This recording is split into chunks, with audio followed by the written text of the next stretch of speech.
Let's head on over to the Double Deuce and get ourselves a drink. Let's get into it.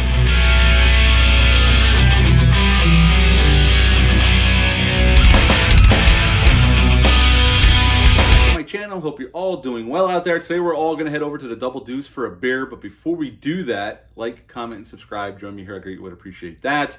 Today we're going to talk about Roadhouse and my 3-pack of reviews for my Summer of Swayze review series. Today's the second one. I did Steel Dawn last week, and at the end of this week you'll see Black Dog. I've never seen Black Dog. It's a fresh watch. I'm watching it tonight, and I'm excited about it because it has Meatloaf and Swayze, and we'll see how I feel about it. I'll have that review out Thursday or Friday this week. But today we're talking about the infamous Roadhouse. This movie came out May 19th of 1989.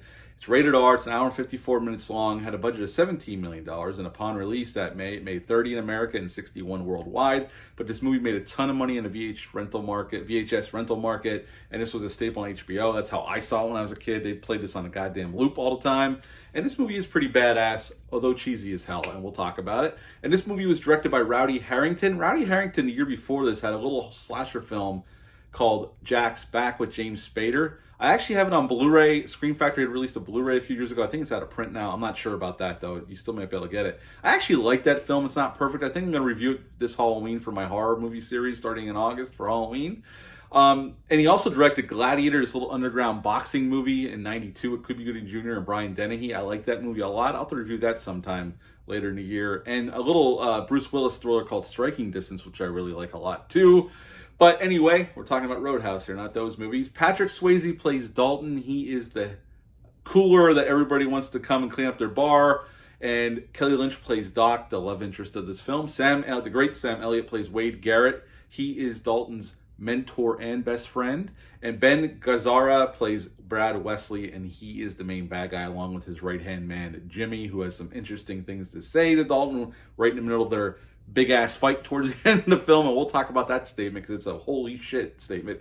But we'll get into that. Basically, this movie is Dalton is known throughout the country as the guy who can clean up your bar. If you're having issues, he can come in and straighten it out and make it run efficiently while keeping everybody safe and handling any issues that may arise.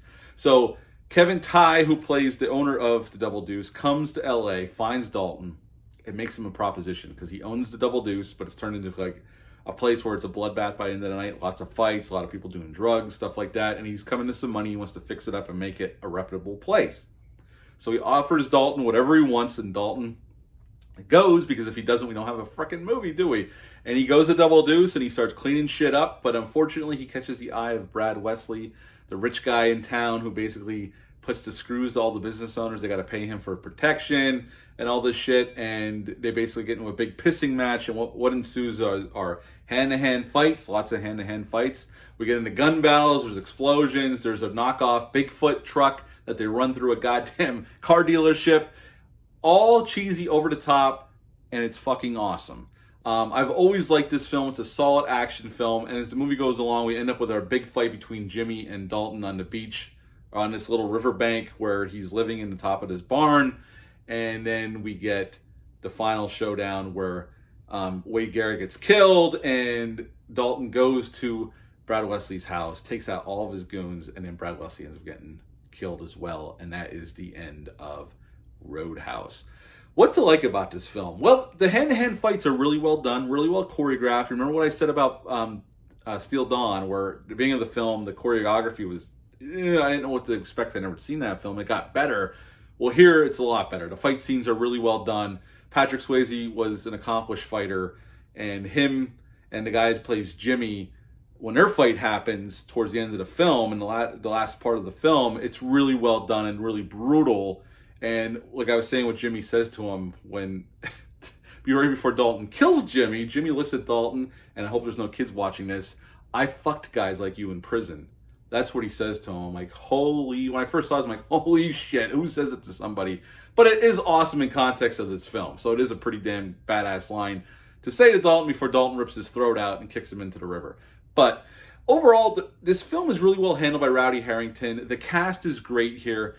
The movie, what's funny about the film, though, and this is why it's got a reputation for being cheesy and over the top, even though they don't play it cheesy at all. Yeah, there's cheesy shit that happens, and you can laugh at it, because it's so 80s, it's unbelievable. But everything's taken so seriously. And I think that's what gives it its cheesy charm. It could be just me, but the movie does play very seriously. There are moments of levity, and there's some inner jokings back and forth between some of the guys. But overall, this film takes it very seriously in most parts. So some of the really crazy shit that happens just comes off as cheesy. So I know this was on laugh tracks, I believe, and I know some people like to make fun of this film, but I think at the end of the day, this is a pretty badass R-rated action thriller that has a good cast. I mean, Sam Elliott's awesome. Patrick Swayze's great here as Dalton. I think he was nominated for a Razzie Award, though, back then. I don't know why. He's great in the film for what the role calls for. And I think it gives you a little bit of insight, not that this is true to life, but a little bit of insight into a world you don't really get to see. Like somebody who's the head of security for a bar or a nightclub where a lot of shit goes down. Although some of these guys just like to beat the shit out of everybody. And we get a cameo by Terry. Well, it's more than it's an extended cameo by Terry Funk, the wrestler, is in this film as well.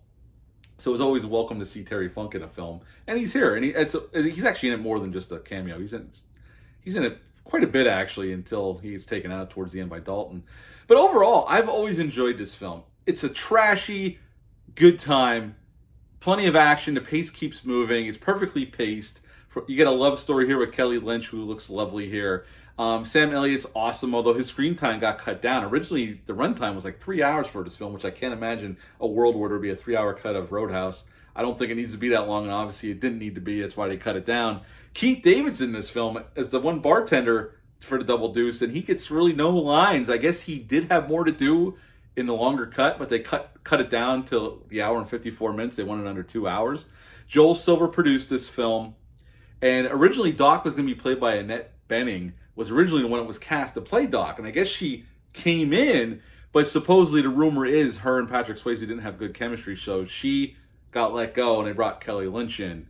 And I thought that was interesting as well. And the garage where Dalton's Mercedes is in LA, when he goes to get in his Mercedes to drive to Jasper, is the same garage that Reggie Hammond's Porsche's in from 48 Hours. It's the exact same garage from 48 Hours and another 48 Hours. But other than that, I've always liked this film. I can see why people think it's a cheesy movie, and it does have its cheesy aspects to it, but it's also a badass slice of 80s action era that we don't really see that much anymore. And I've always appreciated this film. I think Patrick Swayze's great in it. I think the whole cast is great here. Brad Wesley makes a great bad guy. Such a fucking scumbag that you can't wait for Dalton to kill him. And Dalton actually isn't the one to even kill him. It's these three other business owners that Dalton knows that Brad Wesley's been screwing over, and they show up to shoot him dead at the end of the film. But the other thing that makes it cheesy is there's like no consequences. Like Dalton kills Jimmy, and it was self-defense, but he kills him. The cops never show up. You never see him get questioned. And then at the end of the film, Brad Wesley's dead. The cops show up, and everybody just acts like they didn't see anything, and that's the end of the film. Like, nobody gets arrested. So there's like no consequences for anybody doing some bad shit here, even though this asshole deserved it. But it's one of those things. This was a 1989 movie right before we turned into the 90s. And it's definitely a slice of that era, but it's so fun. And you can just sit down, go along with the story, and just have a good time with an R-rated action film. So yeah, at the end of the day, I would give Roadhouse an 8 out of 10. I've always enjoyed this film. Is it perfect? Is it my favorite 80s action film? No. But it's a fun time at the movies, and even some of its shortcomings, it's not even worth mentioning. It's such a fun time, and it's not meant to be taken seriously, even though the story itself takes itself seriously. So yeah, 8 out of 10 for Roadhouse. Have you ever seen this film? Leave a comment down below. Let me know. Hit the thumbs up, hit the subscribe button, share this video. I would appreciate that. I'll be back in a few days with Black Dog. But until then, bye.